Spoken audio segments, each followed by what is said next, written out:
Miss Smriti Tuladhar.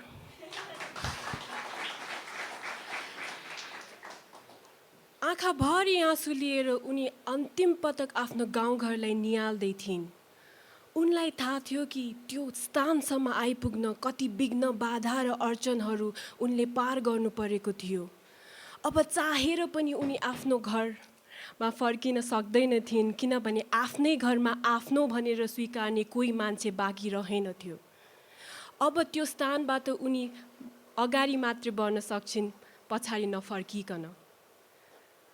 An insanely beautiful girl who's just 18 years of age made her way through Kathmandu Valley all alone. She didn't know where to go, what to start.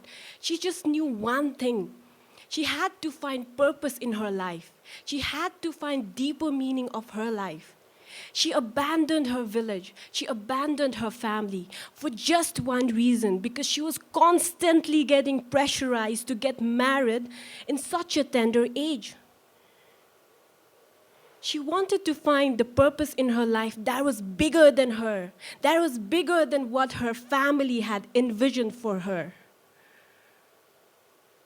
While she was strolling through the Kathmandu streets, deeply plunged into her thoughts of what she should do to earn her living, someone just grabbed her feet. दिदी 1 रुपैयाँ दिनु न, दिदी 1 रुपैयाँ दिनु न, बिहानदेखि खा छैन के, दिदी 1 रुपैयाँ दिनु न। अब भएको पैसा दिम भने पनि आफूले खाने नै पैसा थिएन, तर नदिम भने पनि उसको कोमलो हृदयले त्यो एउटा अनाथलाई केही नखुवाएकोमा माफी पनि गर्ने थिएन।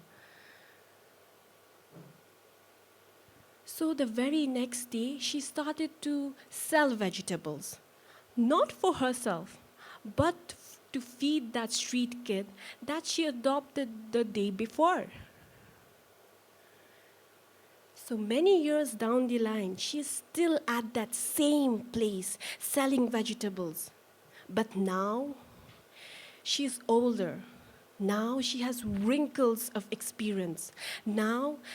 But still she has beaming determination in her eyes that inspired everyone around her. Now she owns her own orphanage in her name. That was Sarita's Safe Haven. Sarita's Safe Haven that accommodated 26 orphan children that not only cared about their food and shelter, but also educated them.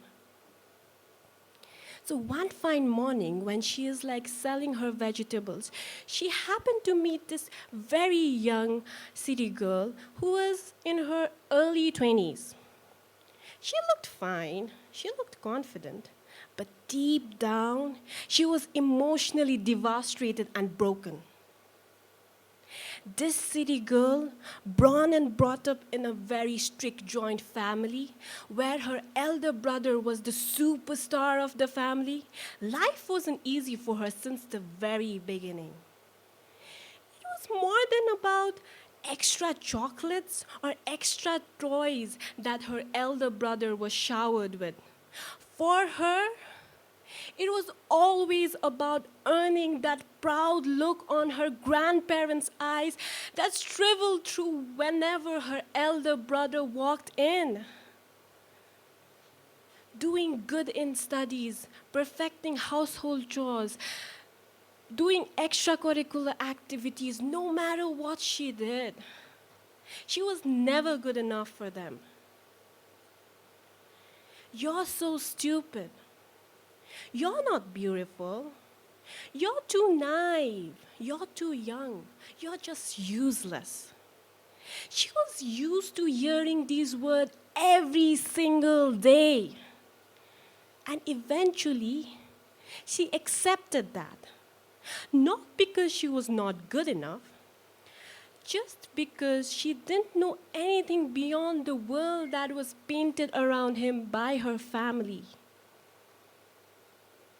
And now, when she meets this village girl who is at her 43 years of age, still tirelessly and relentlessly serving these street kids, The purpose in her life that is not even understood by so many people out here. The purpose in her life that is bigger than her. So meeting her, the city girl got a big reality check, a big one. At 18 years of age, she created her own orphanage with her fragile hands, brick by brick. At 18 years of age, we would be most probably crying for some girl or some guy who just left us for no reason. At 18 years of age, she had sleepless and foodless nights thinking that food wouldn't be enough for her children. And we are just happy to go without food to just fit into that tiny dress that we brought last week. At 18 years of age, she's building career of the street children that is not even hers.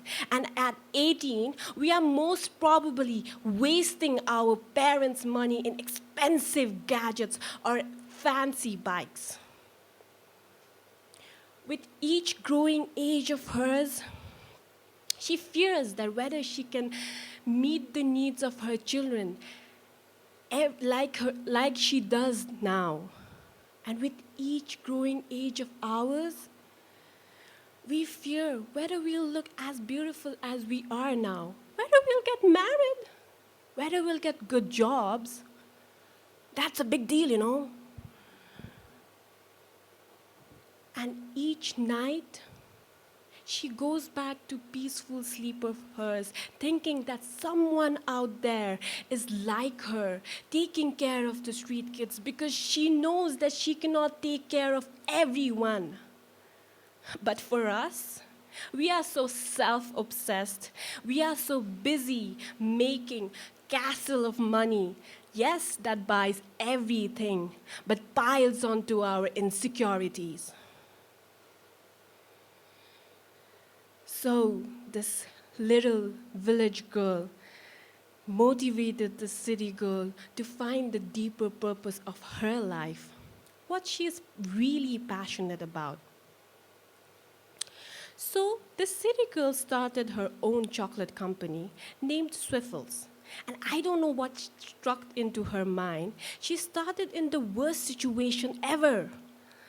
When this Nepal and India blockade was going on, and when it was even difficult to import raw materials for her chocolate production, she started off because now she knows that she's much more than what others make her believe she is. She's much more than the labels people give to her. And now she's clearer. Now she's unstoppable. So, after all this overwhelming response to her chocolate company, now Swiffles employs many women like Sarita to help them educate their own children. So, this city girl, my friend, is standing right in front of you. Thank you.